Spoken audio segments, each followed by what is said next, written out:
अब हम पेशेंट की एक्सकल्टेशन करें। कमीज़ उतरी होनी चाहिए, एक्सपोजर बराबर सही। इसका ना हो। अब आपने क्या करना है, सबसे पहले एक्सकल्टेशन में आपने जो मैनूवर है वो सीख लो, क्या आएगा वो बता दो। पहले बेल से आपने दोनों एपिक्सिस को बीट करना है, सुप्रा क्लेविकुलर पे रखना है, ये दोनों हमने। और क्या कहना है पेशेंट को, सांस लंबे लंबे, और 2 साइकिल तक रुक जाना। अच्छा, बाहर ना करना। ये कुछ आया भी ऐसे मैं रखूँ नहीं, रुक देकर सांस लो, निकालो, इस तरह अल्टरनेट, ठीक हो गया। उसके बाद आपने बेल चेंज कर लेनी है, फिर इंफ्रा क्लेविकुलर पे रखोगे। डायफ्राम के साथ, डायफ्राम से इंफ्रा क्लेविकुलर पे रखोगे, इसको अगर लंबे लंबे सांस ले, 1-2 साइकिल रुक जाना, फिर परली तरफ जाओगे, ठीक है। फिर आप सेकंड इंटरकोस्टल स्पेस पे जाओगे, फिर आप इधर जाओगे, अल्टरनेटिव चलते रहे, फिर आप इधर जाओगे, फिर आप इधर जाओगे, अल्टरनेटली चलना, ठीक है। इधर फिर आपने लेटरली भी ऐसे ही करना, 4th इंटरकोस्टल स्पेस में, 5th 6th 7th, इस तरह भी आपने ऐसे लेके, ठीक है।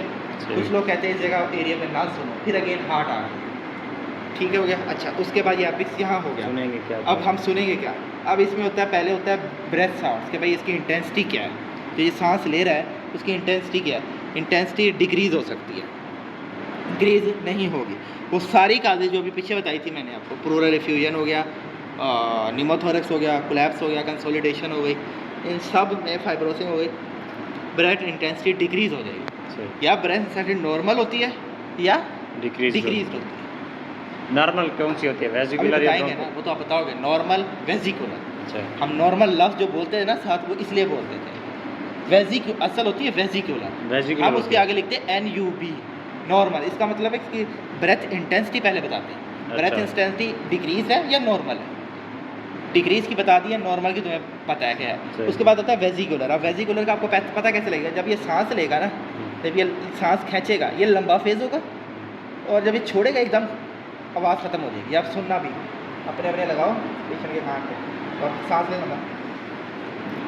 ये आपने इसकी देख लिया ब्रेथ साउंड। अब नॉर्मल वेजिकुलर कैसी होगी कि जब ये सांस लेगा, इसका इंस्पायरेटरी फेज बड़ा होगा और एक्सपायरेटरी फेज छोटा सा होगा, फ़ौरन ख़त्म हो जाएगा। और ये रसलिंग साउंड होती है, किसी को जंग लग रहा है, जंग वाली साथ पे हाथ पे लगा, उसको रसलिंग साउंड कहते हैं। एक होती है ब्रोंकियल ब्रीदिंग, ये वेजिकुलर नॉर्मल है। एक होती है ब्रोंकियल। ब्रोंकियल क्या होती है, वैसे नॉर्मली हर बंदे के लंग्स से ब्रोंकियल आवाज़ आ रही होती है, जब वो निकलता है ना लंग्स के टिश्यू से गुजरता है, तब वो वेजिकुलर बनती है। ब्रोंकस के लेवल तक ब्रोंकियल आवाज़ आ रही होती है। तो हर वो कंडीशन जिसमें लंग का टिश्यू डिक्रीज हुआ है ना, लंग टिश्यू, उसको हम कहेंगे कि उसमें आएगी ब्रोंकियल। अब ब्रोंकियल किस किस में आ सकती है, अब जिसको कंसोलिडेशन हुई है, लंग टिश्यू तो गया, पैरेन्काइमा तबाह हो गया, या कैविटी, इन दोनों कंडीशंस में लंग्स की कंडीशन गई और सिर्फ ब्रोंकियल आवाज़ आएगी। फ़र्ज़ कर लो यहाँ से आवाज़ निकल रही है और यहाँ से स्ट्रक्चर पड़ा है, वो उसको आवाज़ को वेजिकुलर बना देता है। अब वो स्ट्रक्चर चला गया, कैविटी बन गई है, या वो पैरेन्काइमा कंसोलिडेशन बन गई है, अब वो लंग टिश्यू नहीं, अब आवाज़ ब्रोंकियल ही आवाज़ बाहर आएगी, अब आवाज़ वेजिकुलर नहीं होगी। तो वो किस कंडीशन में हो सकती है, कंसोलिडेशन हो, कंसोलिडेशन हो, कैविटेशन हो, कोलैप्स में आ जाती है। उसके बाद क्या है, एक और आती है, वो बड़ी इंपॉर्टेंट है, वो है वेजिकुलर ब्रीदिंग होगी लेकिन प्रोलॉन्ग्ड एक्सपायरेशन। एक बार भूल गया कि ब्रोंकियल का पता कैसे लगेगा। ब्रोंकियल का पता ऐसे लगेगा, जब आप सुन रहे होगे तो उसकी इंस्पायरेटरी भी उतनी ही लाउड होगी और उतना ही टाइम की होगी जितनी एक्सपायरेशन। दोनों मतलब बराबर होंगे, दोनों बराबर होगी। हालांकि एक्सपायरेशन ऐसे होती है, इतनी आवाज़ आती है जब वो सांस खत्म कर देता है लेके, इतनी ऐसे आवाज़ आएगी छोटी। इंस्पायरेटरी जब ले रहा है तो अच्छी खासी तुम्हें रसलिंग आवाज़ आएगी, लेकिन अब जब ब्रोंकियल होगी तो वही आवाज़ इतनी बड़ी होगी और कुछ गैप के बाद एक्सपायरेटरी होगी, वो भी प्रोलॉन्ग्ड होगी। तुम्हें समझ नहीं आएगा ये क्या हुआ है एकदम। तो इस तरह एक्सपायरेटरी और इंस्पायरेटरी दोनों वो होंगे, इक्वल लेंथ में होंगे, और ऊपर काफ़ी पास के बाद आएगा कि एक गैप आएगा, इसने सांस ले लिया और निकाल रहा है, लेकिन मुझे अभी तक आवाज़ नहीं आई, थोड़ी देर बाद आवाज़ आएगी, किसी रुकने के बाद आएगी। इसे कहते हैं ब्रोंकियल ब्रीदिंग, और क्योंकि अब उसको सफ़र ज़्यादा तय करना है। उसके बाद आती है वेजिकुलर, लेकिन एक्सपायरेशन प्रोलॉन्ग्ड है। इसमें एक्सपायरेशन ज़्यादा होगी लेकिन इसमें पाज नहीं आएगा, सही होगा। फ़ौरन इंस्पायरेटरी की आवाज़ आएगी, फ़ौरन एक्सपायरेटरी की निकल जाएगी। एक्सपायरेटरी बड़ी होगी, यूँ नहीं होगी बड़ी, लेकिन तुम जब सुनोगे एक्सपायरेटरी और दोनों में गैप नहीं आएगा, और आवाज़ भी नॉर्मल होगी, मतलब कि रसलिंग साउंड होगी, ब्लोइंग साउंड नहीं होगी। और दूसरी बात ये कि ये किस में आता है, ये COPD में आता है। COPD में वेसिकुलर ब्रीदिंग होगी विद प्रोलॉन्ग एक्सपायरेशन। ये आता है ब्रोंकाइटिस में, ये आता है आपका अस्थमा में, ये आता है एम्फाइसीमा में। ये तीनों कंडीशन में ये आएंगे। उसके बाद अब आपने जो सुन रहे थे एडिड साउंड सुन, ठीक है, एडिड साउंड, उसके लिए ज़रूरी है आप बैक साइड में बैठ जाओ, ज़्यादा अच्छे सुनाई देता है। वैसे सुनने आपने हर जगह ही है, इसमें भी क्योंकि ऊपर हो जाए, काफ़ी देर से खड़े हैं कैमरे में। इसमें भी बेल लेनी है, एपिक्स, बेल से एपिक्स, बेल से एपिक्स। फिर आपने आ जाना डायफ्राम में, डायफ्राम में आपने ट्रेपीजियस के पास, फिर आ जाओ ये क्लेविकल है, इसके मीडियली इधर भी, फिर इसके नीचे, फिर इसके अपोजिट, फिर इसके मीडियली, फिर इसके इधर, फिर इधर और फिर इधर। ये एडेड साउंड। हाँ, ये जो ये मतलब रोंकाई वगैरह, रोंकाई या क्रेपिटेशन, जिसको हम क्रेपिटेशन वो कहते हैं, क्रैकलिंग, क्रैकल्स भी कहते हैं। अब रोंकाई का कैसे पता लगेगा? रोंकाई, और इसको कहना है सांस लेता रहे, दोबारा ले, बड़े बड़े, हाँ, सांस बढ़ेगा नहीं कहना, रोकना। और जब इसमें आपको रोंकाई का कैसे पता लगेगा? रोंकाई इंस्पायरेशन में भी आपको एक अजीब सी आवाज़ आएगी। अब वो आवाज़ कैसे होती है? म्यूजिक टून, सीटी बजा रहा है, सीटी बजाने आती है, सीटी पे, लेकिन ये मुसलसल आएगी यूँ करके आ रही है। और वो इंस्पायरेशन में भी होगी, एक्सपायरेशन में भी होगी। रोंकाई इंस्पिरेशन एक्सप्रेशन दोनों में विस्लिंग साउंड होगी। और रोंकाई COPD का फीचर है। अच्छा, सही। जो भी अस्थमा हो गया, ब्रोंकियल ब्रोंकाइटिस हो गया और एम्फाइसीमा हो गया, इन तीनों के अंदर आपको रोंकाई मिलेंगे। और रोंकाई मैंने आपको बता दिया मुसलसल एक विजलिंग साउंड है, और वो एक्सपायरेशन और इंस्पायरेशन दोनों में होती है। अब आ जाते हैं क्रेपिटेशंस, या इसको क्रैकल्स भी कहते हैं। जो क्रैकल्स होते हैं ना, ये मोस्टली इंस्पायरेशन में होते हैं। इंस्पायरेशन या तो ये पूरी इंस्पायरेशन में होंगे या एंड ऑफ द एक्सपायरेशन में होंगे, लेकिन एक्सपायरेशन में नहीं होते क्रेपिटेशंस।